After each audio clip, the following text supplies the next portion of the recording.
నమస్కారం అండి.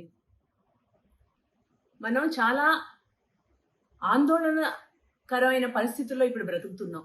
ఎందుకంటే మన ఇంటి ఆడబిడ్డలు స్కూల్‌కి వెళ్ళి తిరిగొచ్చేంత వరకు తల్లిదండ్రులు గుండెల్ని చేతిలో పట్టుకొని బిక్కుబిక్కుమంటూ బ్రతుకుతున్న పరిస్థితులు నేడు ఆంధ్రప్రదేశ్‌లో ఉన్నాయి.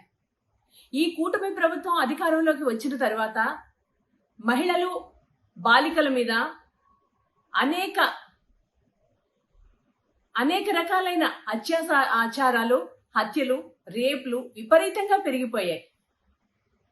స్వయంగా హోమ్ మినిస్టర్ గారు ప్రాతినిధ్యం వహిస్తున్న పాయకరావుపేట నియోజకవర్గంలో గాని, డిప్యూటీ సీఎం గారు పవన్ కళ్యాణ్ గారు ప్రాతినిధ్యం వహిస్తున్న పిఠాపురం నియోజకవర్గంలో గాని, ఇలా ఎక్కడ పడితే అక్కడ ప్రతి జిల్లాలోని ఈ జిల్లా, ఆ జిల్లా, ఈ నియోజకవర్గం, ఆ నియోజకవర్గం అని లేదు. ఇప్పటికీ ఎన్సీఆర్బీ రికార్డ్స్ ప్రకారం 188 అత్యాచార కేసులు నమోదైనవి అంటే మనం ఎంత ఆందోళనకర పరిస్థితుల్లో ఉన్నామో ఒక్కసారి అర్థం చేసుకోండి. సగటున 2-3 రోజులకి ఒక రేపు, ఒక అత్యాచారం జరుగుతుంది ఆంధ్రప్రదేశ్లో. ఆంధ్రప్రదేశ్ పోలీస్ వారు ఏం చేస్తున్నారు? ఒక మహిళ హోంమంత్రిగా ఉన్న ఈ రాష్ట్రంలోని ఇంత ఘోరమైన పరిస్థితులు ఉన్నాయి అంటే ఆవిడకి బాధ్యత లేదండి? బాధ్యత వహించరా? ఎవరో ఒక అనలిస్ట్ మహిళల గురించి ఒక తప్పుడు మాట మాట్లాడారు. దాన్ని అందరం తీవ్రంగా ఖండిస్తున్నాం.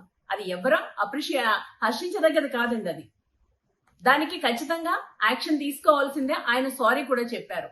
కానీ దాని గురించే ప్రతి మీడియా నొక్కి చెప్పి డిబేట్ల మీద డిబేట్లు పెడుతున్నారు. కానీ నిన్న కాక మొన్న అనంతపురంలోని ఒక బాలికని దారుణంగా అత్యాచారం చేసి చంపి కాల్చి బూడిద చేశారు. దాని గురించి ఇంతవరకు ఒక్కరైనా మాట్లాడుతున్నారండి? సీఎం గారు గాని, హోమ్ మినిస్టర్ గారు గాని, డిప్యూటీ సీఎం గారు గాని, లోకేష్ గారు గాని కనీసం ఒక్క పచ్చ మీడియాలో ఉన్న డిబేట్ జరిగిందండి? విశాఖపట్నంలో ఈ రోజు పేపర్లో చదువుతున్న విశాఖపట్నంలో ఎక్కడ పడితే అక్కడ మచ్చుమరు సంఘటన జరిగి 11 నెలలు అయిందండి. ఇంతవరకు ఆ బాలిక మృతదేహాన్ని కనుక్కోలేకపోయారు. అంటే పోలీస్ యంత్రాంగం అనిత గారి హయాంలో ఎంత గొప్పగా పనిచేస్తుందో దీన్ని బట్టి మనం అర్థం చేసుకోవచ్చు. ఒకటి కాదు, రెండు కాదు, ఎన్నో ఆందోళనకర సంఘటనలు జరుగుతున్నాయి. కానీ ముఖ్యంగా తెలుగుదేశం పార్టీకి సంబంధించిన ప్రజా ప్రతినిధులే ఇలాంటి అఘాయిత్యాలకు పాల్పడుతున్న సంఘటనలు ఎన్నో ఉన్నాయి. కానీ ఒక్కరి మీదనే యాక్షన్ తీసుకున్నారా? అంటే తెలుగుదేశం పార్టీ వాళ్ళైతే ఇట్లాంటి వాటి అన్నిటికీ ఎగ్జంప్షన్ ఉంటుందా? బాలికలకి, మహిళలకి రక్షణ కల్పించలేని దౌర్భాగ్య స్థితిలో ఉంది ఈ కూటమి ప్రభుత్వం.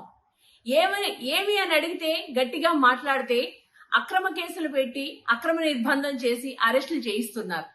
ఇది ఎంతవరకు సమంజసం? బాలికల్ని రక్షించుకోవాల్సిన బాధ్యత మనకి లేదా? పవన్ కళ్యాణ్ గారు ఆయన మహిళల్ని కాపాడడానికి నేను ఒక సైనికుల్లా వస్తానన్నారు. ఏమైపోయారు మీరు? ఎందుకు మాట్లాడడం లేదు? కనీసం మీ నియోజకవర్గంలో బాలికని రేప్ చేసి చంపేస్తేనే మీ నోటంట మాట రాలేదే. ఇంకా మిగతా రాష్ట్రం గురించి మీరేం ఆలోచిస్తున్నారు? ఇంత దారుణమైన పరిస్థితులా మరేను? అంటే ఇప్పుడు పిల్లల్ని బయటికి పంపించాలా వద్దా? వాళ్ళకి చదువులు చెప్పించాలా వద్దా? ఇంత దీన స్థితిలో, ఇంత దౌర్భాగ్య స్థితిలోకి రాష్ట్రాన్ని నెట్టేశారు.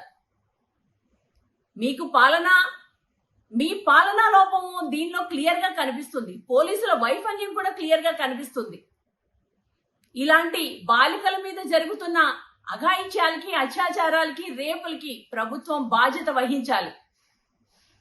నిందితుల్ని కఠినంగా శిక్షించాలి. అది ఏ పార్టీ వాళ్ళైనా. ఇది పార్టీ కాదండి, ఒకరి జీవితం, కొంతమంది మహిళల జీవితం. ముక్కు పచ్చలారని పసిగుడ్లు నేల రాలిపోతున్నారండి. ముక్కు పచ్చలారని పసిగుడ్లు వాళ్ళ జీవితాలు నాశనం అయిపోతున్నాయి. తల్లిదండ్రుల ఆవేదనని అర్థం చేసుకోండి. ఇంతటి ఘోరమైన పరిస్థితులు ఇంతవరకు ఎప్పుడూ లేదు. ఒకప్పుడు చంబల్లోయలో జరిగేదంట ఇలా మహిళల్ని రేప్ చేసి చంపేయడం. అది మనం పేపర్లో చూసేవాళ్ళం. కానీ ఇప్పుడు స్వయంగా మన ఆంధ్రప్రదేశ్ లో జరుగుతున్నాయి అనంటే ఎంత దౌర్భాగ్య స్థితిలో మన రాష్ట్రం ఉందన్నది రాష్ట్ర ప్రజలందరూ ఒకసారి గమనించాలి. దీనికి సరైన చర్యలు తీసుకోకపోతే ప్రభుత్వం తగిన మూల్యం చెల్లించుకోవాల్సి వస్తుంది.